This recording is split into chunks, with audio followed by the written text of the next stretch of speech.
para ingresar de pronto en la antítesis de lo que ha sido su vida por 20 o por 30 años. Eso es muy complicado, muy difícil. Yo alcanzaría a pensar que es imposible transformar a un guerrillero en arcángel de la noche a la mañana por mandato de un inciso constitucional. Permítanme a mí, mis dilectos amigos, no creer en esa situación. Yo lo voy a votar el proyecto porque ustedes creen en eso. El ponente conservador cree en eso. De pronto la gente de mi partido creen en eso. Y además porque a veces uno puede estar equivocado y los demás tener la razón. A mí nunca me ha molestado que me demuestren estar equivocado. Y nada me complacería más que estar equivocado en este tema.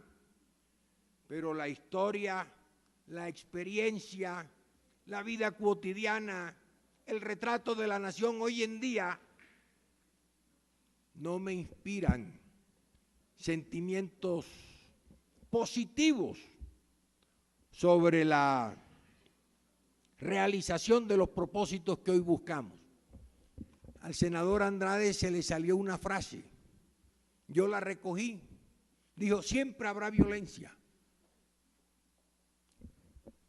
Siempre habrá violencia, en Colombia siempre habrá violencia.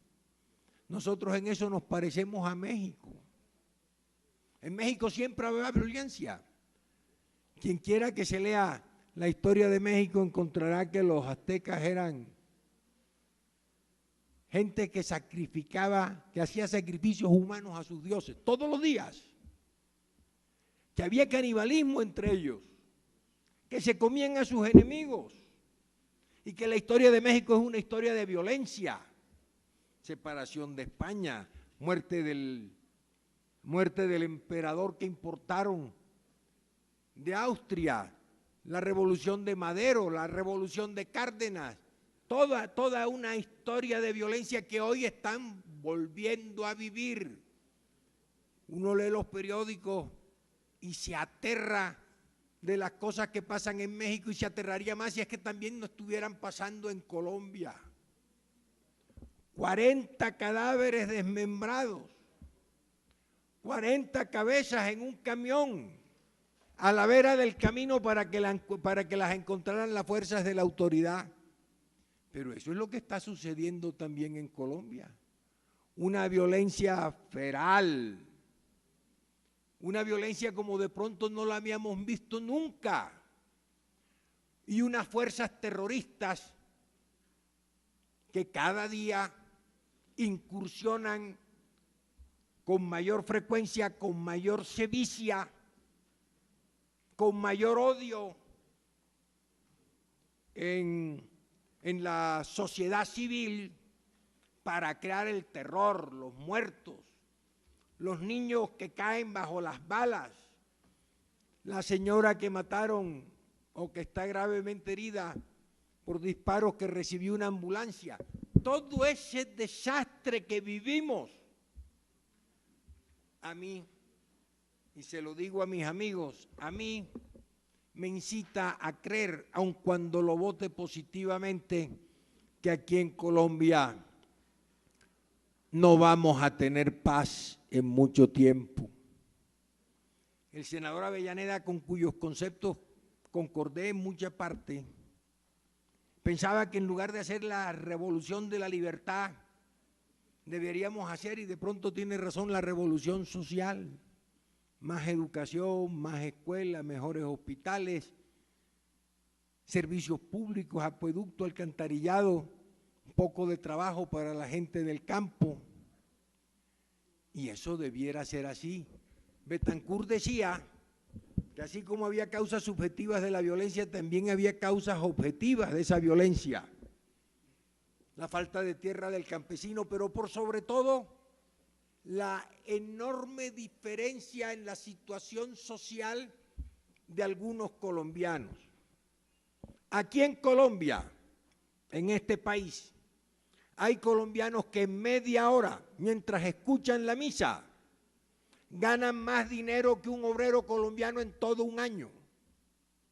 Y mientras esas diferencias se presenten, mientras la gente se muera de hambre en los suburbios de la ciudad, mientras los hijos de Sánchez sean la constancia cotidiana de nuestra vida urbana, mientras no haya trabajo, mientras haya que salir a las calles de Bogotá a matar o para robar, difícilmente vamos a encontrar, señores, paz en nuestro medio, solo con la aprobación de proyectos cargados de buenas intenciones, llenos de ilusiones,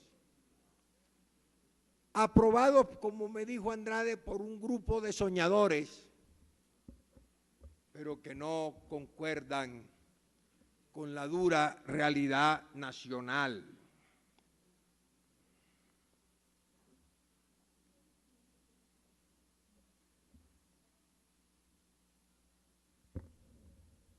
Entonces yo reitero, señor presidente,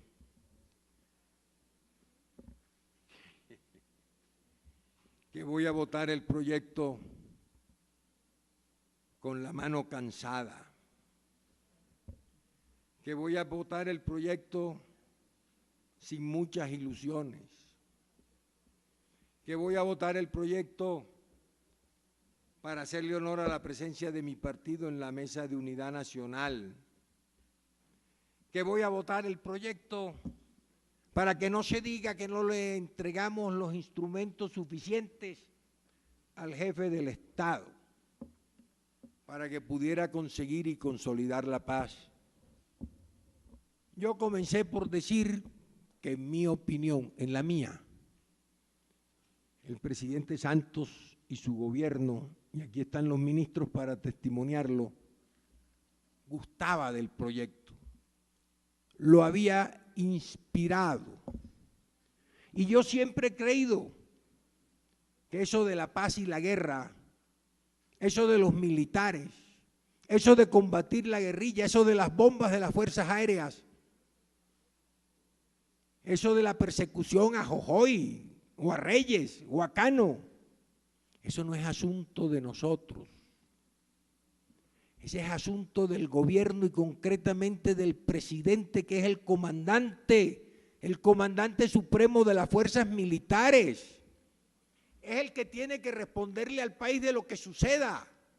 Por eso está, como dijera alguien, por eso está hoy en La Guajira dándole explicaciones a la nación. Por eso salió a la televisión a hablar de plomo. Por eso está permanentemente diciéndonos cómo discurren los enfrentamientos, porque él es el responsable jurídico, político e histórico de lo que suceda en este tema de la paz y de la guerra en estos momentos aquí en Colombia y de lo que sucede en relación con las FARC y con el ELN.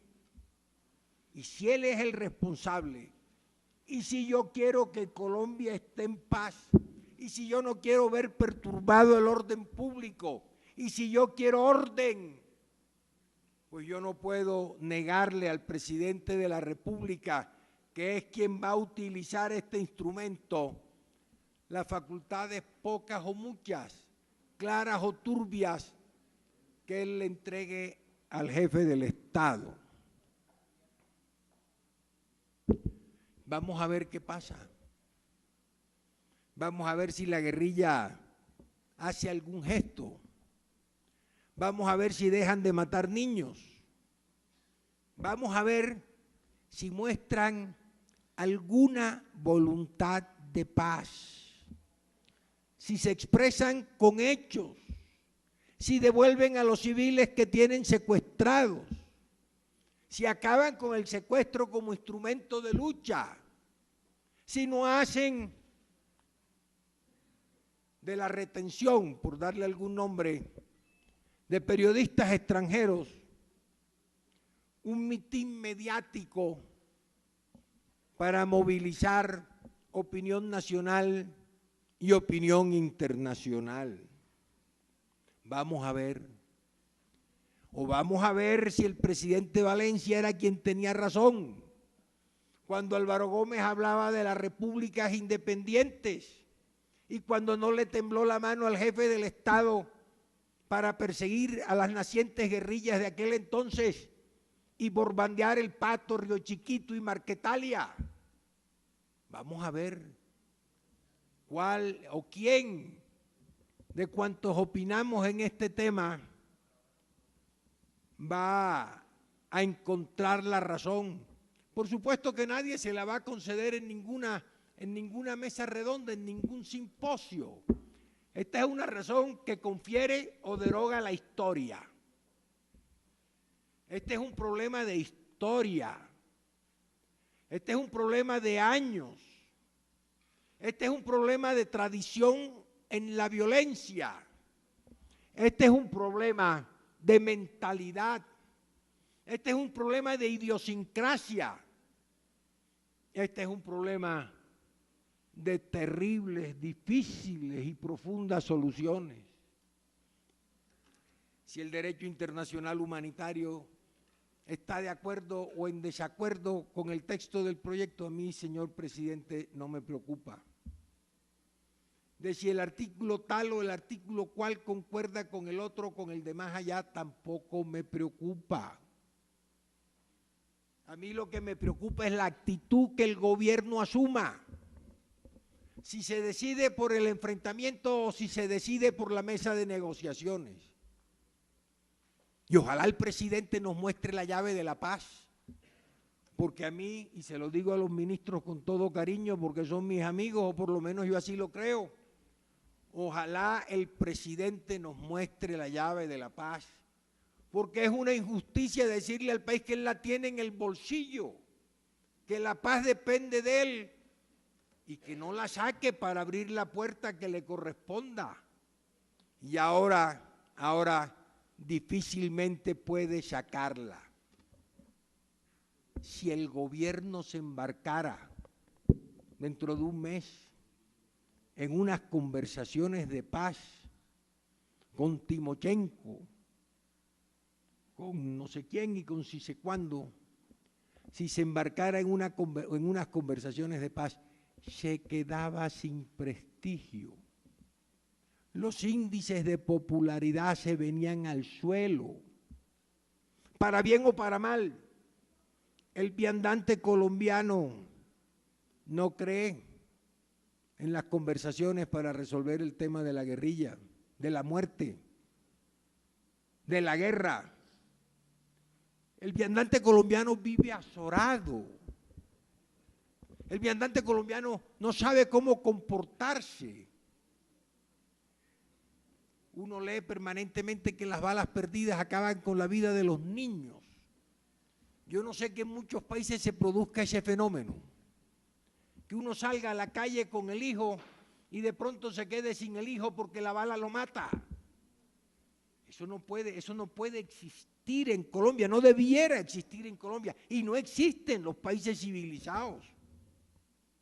No puede ser que uno salga al cine y regrese sin mujer porque se la mataron en el camino. No puede ser que la familia colombiana esté expuesta a toda suerte de vejámenes en esas tierras que antes llamábamos los territorios nacionales. Y van a ver, señores ministros, y van a ver que si no hay un enfrentamiento militar exitoso, la guerrilla urbana se nos va a trasladar a las ciudades. Se nos van a convertir en guerrilla urbana. Nos van a poner las bombas en las iglesias. Van a venir los asesinatos selectivos. Todavía yo me interrogo por qué no han venido esos asesinatos selectivos.